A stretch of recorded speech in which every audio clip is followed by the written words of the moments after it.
நம்ம YouTube friends எல்லாருக்கும் ஒரு பெரிய வணக்கம். இன்றைக்கி நம்ம பார்க்க போகிற வீடியோ எதை பற்றினது அப்படின்னு பார்த்தீங்கன்னா, ஆல்மோஸ்ட் 2016 இன்னும் ஒரு வாரம் மட்டும்தான் ரிலீஸ் ஆக வேண்டிய படங்கள் வெயிட் பண்ணிட்டு இருக்காங்க. சிறந்த 10 படங்கள் அப்படின்னு சொன்னால் எந்த வகையில் எடுக்கிறது அப்படின்றதே ஃபர்ஸ்ட் ஒரு கன்ஃபியூஷன். எல்லாரும் என்ன சொன்னாங்க அப்படின்னா, எந்த படம்லாம் நமக்கு வந்து க்ளோஸ்டு ஹார்ட் அப்படின்னு சொல்லுவோம் இல்லையா, கிளாசிக் சினிமாஸ் அந்த மாதிரி இருக்கும் அப்படின்னு சொல்லுவோம். ஆனால் அந்த கிளாசிக் சினிமாஸ் லிஸ்ட்லாம் எடுத்தோம் அப்படின்னா எங்கே அடிப்படுது அப்படின்னா, அது வந்து ரொம்ப நாள் தியேட்டர்லேயே ஓடி இருக்காது.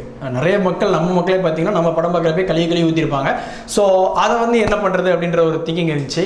சரி, அப்போ வேறு எந்த மாதிரி வந்து நம்ம அந்த டாப் 10 சினிமாஸ் அப்படின்றத எடுக்கலாம் அப்படின்னு பார்த்தா அப்படின்னா, மக்களுக்கும் ரீச் ஆகிருக்கணும், அதே டைமில் கலெக்ஷன் வைஸும் அந்த படம் வந்து பெரிய லெவலில் ஒரு கலெக்ட் பண்ணியிருக்கணும் அப்படின்ற ஒரு திங்கிங்கை வந்து யோசித்து பார்த்தோம். அப்படி எந்தெந்த படங்கள்லாம் நம்மளுக்கு க்ளோஸ் ஆகும், அதே டைமில் மக்களுக்கு அதிகமாக ரீச் ஆன படமாகவும் இப்போ விநியோகஸ்தர்கள் ப்ரொடியூசர்ஸ் அவங்களுக்குலாம் வந்து ப்ராஃபிட்டபுளாகவும் இருந்துச்சு அப்படின்றத யோசித்து பார்த்து ஒரு 10 படங்களை வந்து செலக்ட் பண்ணியிருக்கிறோம் டாப் 10 சினிமாஸில். ஸோ அதைத்தான் வந்து இன்றைக்கி நம்ம சொல்ல போகிறோம். மொத்தமாக இந்த 2016 பார்த்தீங்க அப்படின்னா 32 படங்கள் வந்து பார்த்தீங்கன்னா ஒரு பெரிய லெவலில் எல்லாராலையும் பேசப்பட்ட படங்களாக இருந்துச்சு அப்படின்னு சொல்லலாம்.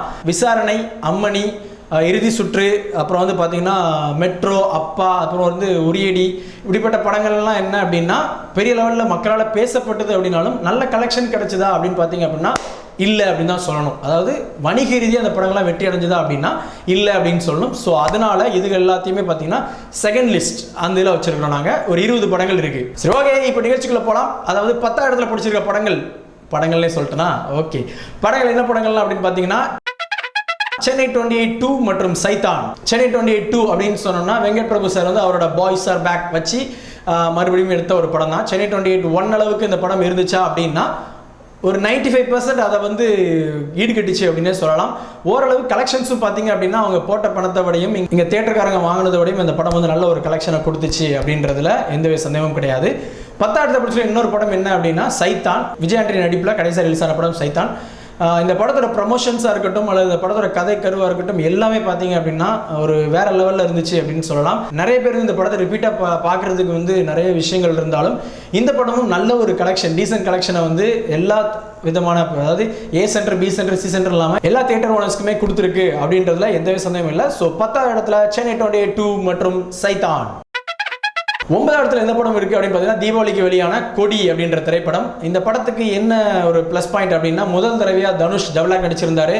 துரை செந்தில்குமார் ஏற்கனவே ஒரு 2 பெரிய வெற்றி படங்களை கொடுத்துட்டு 3வது எடுத்த படம் அப்படின்றதுனால இப்போ யதார்த்தமான உள்ள அரசியல் சூழ்நிலைக்கு ஏற்ற மாதிரி இந்த படம் இருந்ததாலையும் இந்த படம் ஒரு பெரிய லெவலில் பேசப்பட்டுச்சு அப்படின்னு சொல்லலாம். கலெக்ஷன் வைஸ் பார்த்தீங்க அப்படின்னா இந்த வருஷத்தில் தனுஷ்க்கு ரிலீஸ் ஆன படங்களில் இதுதான் டாப் அப்படின்னு சொல்றதுல எந்த சந்தேகமும் கிடையாது. நிறைய தியேட்டர் ஓனர்ஸ் வந்து பார்த்தீங்க அப்படின்னா நம்மளுக்கு அதுபடவே பேசின ஒரு விஷயம் என்ன அப்படின்னா, ரொம்ப நாளுக்கு அப்புறம் தனுஷ் நம்மளுக்கு ஒரு ப்ராஃபிட்டை கொடுத்துருக்கிறாருப்பா அப்படின்னு சொல்லிட்டு. ஸோ 9ஆம் இடத்துல கொடி. 8ஆவது இடத்துல பார்த்தீங்க அப்படின்னா 2016 வந்து இவரோட படம் வருமா வராதா அடுத்து அப்படின்னு சொல்லி எல்லாரும் யோசிச்சுட்டு இருந்த டைமில் தான் பார்த்தீங்க அப்படின்னா கண்டிப்பாக வரும் அப்படின்னு சொல்லி ரிலீஸ் ஆன படம் அச்சம் என்பது மடமேடா. கௌதம் வாசுதேவன் அவர் டைரக்ட் பண்ணியிருக்காரு அப்படின்றதுனால இந்த படத்துக்கான எதிர்பார்ப்பு ஜாஸ்தி இருந்தது. அது மட்டும் இல்லாமல் ஒரு வித்தியாசமான ஒரு 2 ஜானர்ஸை வந்து ஒரே படத்தில் கொடுத்துருக்காரு அப்படின்றது கூடுதலான தகவல். இது 2 ஜானரையுமே அசால்ட்டாக ஊதி தெளிந்தார் சிம்பு அப்படின்றது உண்மை. இந்த படம் எதிர்பார்த்ததை விட ஒரு பெரிய கலெக்ஷனை கொடுத்துச்சு அப்படின்னு சொல்லலாம்.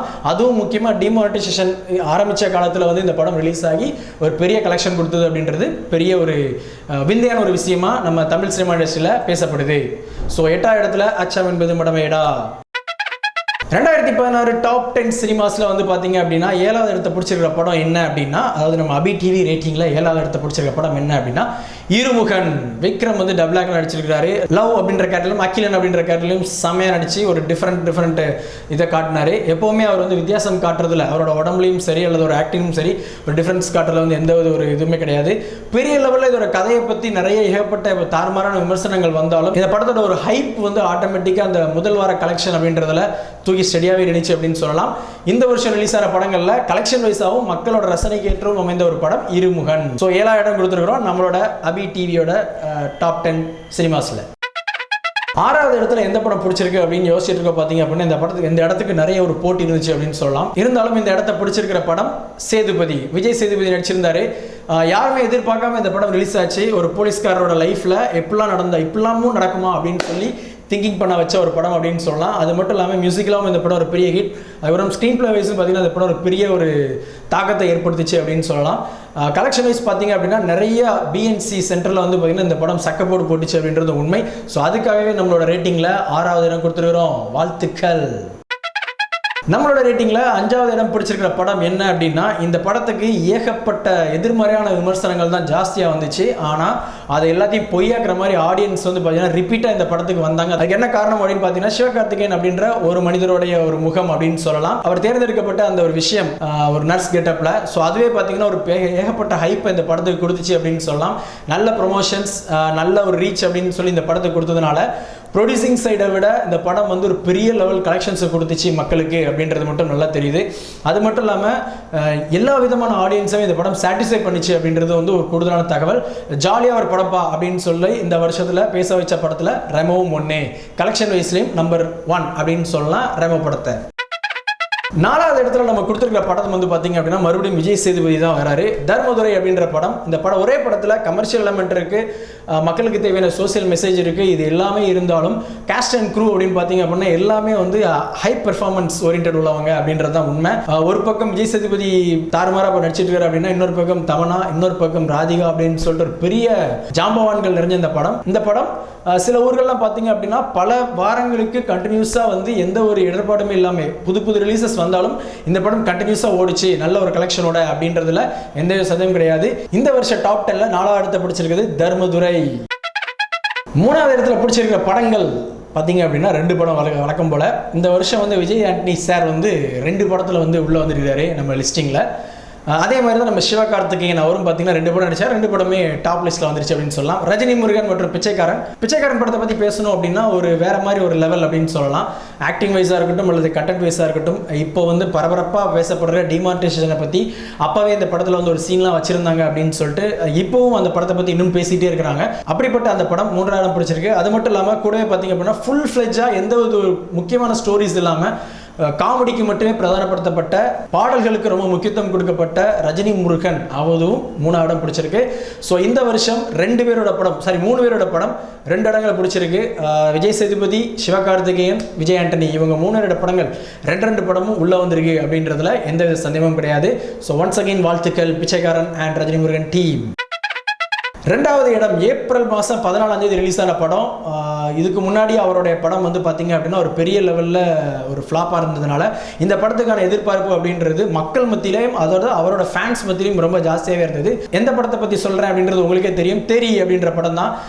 புதுசாக ஒரு கதை சொல்ல போகிறாங்களா அப்படின்னா எந்த ஒரு கதைக்களமும் கிடையாது. ஆனால் காஸ்ட் அண்ட் க்ரூ இந்த படத்தில் பார்த்தீங்க அப்படின்னா வேற லெவலில் இருந்துச்சு. விஜய் சார் நடிச்சிருந்தாங்க, சமந்தா நடிச்சிருந்தாங்க, அதுக்கப்புறம் அந்த குட்டி பொண்ணா மீனா அவங்களுடைய பொண்ணு நைனிகா அவங்களோட பெர்ஃபார்மன்ஸில் இந்த படம் வந்து பார்த்தீங்கன்னா ஒரு வேற லெவலில் ரீச் ஆச்சு அப்படின்னு சொல்லலாம். அது மட்டும் இல்லாமல் தொய்வு இல்லாத ஸ்க்ரீன் பிளே அப்படின்றதுல அட்லி வந்து ரொம்பவே தன்னுடைய முத்திரையை பதிச்சிருந்தாரு. அது போக பாடல்களும் பார்த்தீங்க அப்படின்னா கேட்ட ரகம் அப்படின்னாலும் நம்மளை வந்து ரொம்ப ரசிக்கும்படியாக ஜிவி பிரகாஷ் கொடுத்திருந்தது இந்த படத்துக்கு மிகப்பெரிய பலம். அதுவும் இல்லாமல் சில சீன்ஸில் அவரோட பிஜிஎம் பார்த்தீங்க அப்படின்னா உண்மையிலேயே மாசாவும் அதே டைமில் கிளாஸாகவும் இருந்துச்சு அப்படின்றதுக்கு நிறைய ப்ரூஃப் இந்த படத்தில் இருக்குது. அதனாலேயே இந்த படத்துக்கு கலெக்ஷன்ஸ் அப்படின்னு பார்த்தீங்க அப்படின்னா ஒரு பெரிய லெவலில் இருந்துச்சு. ஆல் ஓவர் தமிழ்நாடு மட்டும் இல்லாமல் ஓவர்சீஸ்லையும் நல்ல ஒரு கலெக்ஷன் இந்த படத்துக்கு இருந்தது. குறிப்பாக செங்கல்பட்டு ஏரியாவில் அந்த படம் ரிலீஸ் ஆகாமலேயே ஓவரால் தமிழ்நாட்டில் இந்த படத்தோட கலெக்ஷன் வேற லெவலில் இருந்ததுனால நம்ம டாப் 10ல இந்த படம் பிடிக்கிற இடம் 2. இப்போ நம்மளோட ரேட்டிங்கில் டாப் மோஸ்ட் பார்த்தீங்க அப்படின்னா எந்த படம் அப்படின்னு எல்லாருமே யோசிச்சுட்டு இருப்பீங்க. அன்டவுட்டட்லி இது வந்து கபாலி அப்படின்றதுல எந்த சந்தேகமும் கிடையாது.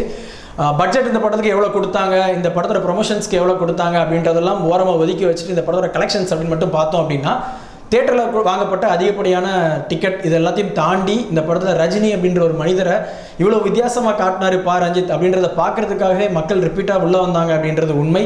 இதுக்கு எவ்வளோ எதிர்மறையான விமர்சனம் வந்தாலும் உண்மையிலேயே கபாலி அப்படின்றது தமிழர்கள் எங்கே போனாலும் ஒருத்தர் பிடிச்சி இழுத்து கீழே போடுறாங்க அப்படின்ற ஒரு மையப்புள்ளியில் நின்றதுனால இந்த படம் பெரிய லெவலில் மக்கள் ரீச் ஆச்சு. குறிப்பாக ரஜினி சாரோட ஸ்டைலையும் அதே டைமில் அவரோட மாஸான விஷயம் மிஸ் ஆகாமல் கிளாஸான விஷயங்கள் நிறைய கொடுத்ததுனால இந்த படம் வந்து மக்கள் மத்தியில் ஒரு புதுசாக இருந்ததே அப்படின்னு சொல்லி ரீச் ஆச்சு அப்படின்றது உண்மை. ஸோ இந்த வருஷம் 2016 நம்ம ரேட்டிங்கில் டாப் மோஸ்ட் அதாவது ஃபர்ஸ்ட் பிளேஸ் அப்படிங்கிற படம் என்ன அப்படின்னா கபாலி.